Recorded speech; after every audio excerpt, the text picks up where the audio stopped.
Hey, it's your auntie, my beauty, with a calabrese, a femme, here in my bridge. Finish the work. It's Saturday almost. There you go. We're going home again. Today we're not going any more shopping. Maybe tomorrow I'll bring you to either Sherway or Bond Mills. Maybe not. Maybe Sherway because they have lots of stuff there. Oh, ayan po ang aking dinadaanan pag tuwing umuwi. Pinipick up po ako ni Afam-Fam. Oh, yan. Di ba ang ganda? Ay, nag-iba ng kulay ang aming mga puno. Ayan. So, hanggang dito na lang po tayo. Basta binutot ko lang kayo. Stay tuned for more video touring. Already. Bye. Hello, everyone. So, I just got home. And I'm already cleaning the house. Magluluto po tayo ng arroz caldo. Kasi, inuwi yung mga anak ko. Ayokong magkasakit sila dahil malamig ang panahon. So, simple lang yung arroz caldo ko. Bali, nagbabad na po ako ng, ng malagkit na bigas. And, konting bigas. So, lalagyan ko po siya ng itlog maalat.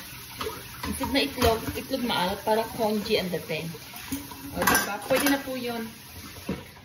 Minsan maging mautak din tayo sa pagbabudget kasi ang hirap pag binibili mo lahat. Although may itlog ako, gusto ko sana ng congee, pero syempre pwede naman palang gumawa dito. Why not? Tapos may chili, garlic, oil. Ayan. So, eto po. Gumawa po ako ng pop stickers para kay Afam. Mahilig po siya sa mga ganito. Kaya lutuan ko rin po siya. Ayan. So, yeah.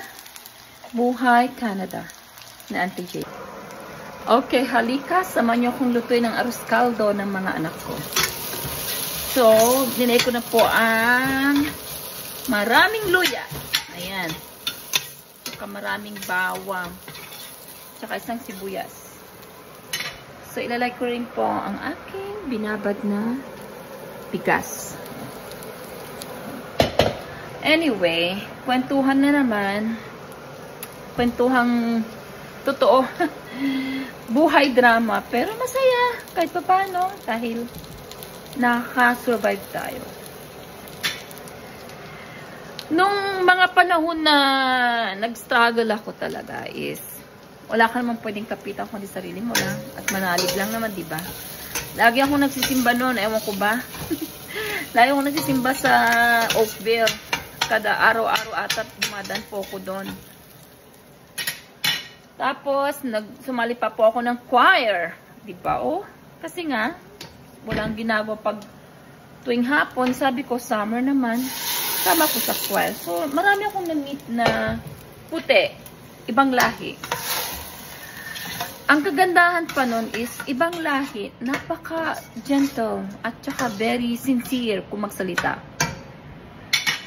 So, nagkaroon po ako ng guts na i-express out yung sarili ko. Dahil lang, na-meet ko ang mga puti na very, sila, accommodating. Hindi tulad ng mga Pilipino. O, iba siya na ako dahil nagsasabi lang naman ako ng totoo. O, diba? So, sa mga may gusto mag-bash sa akin, I don't care.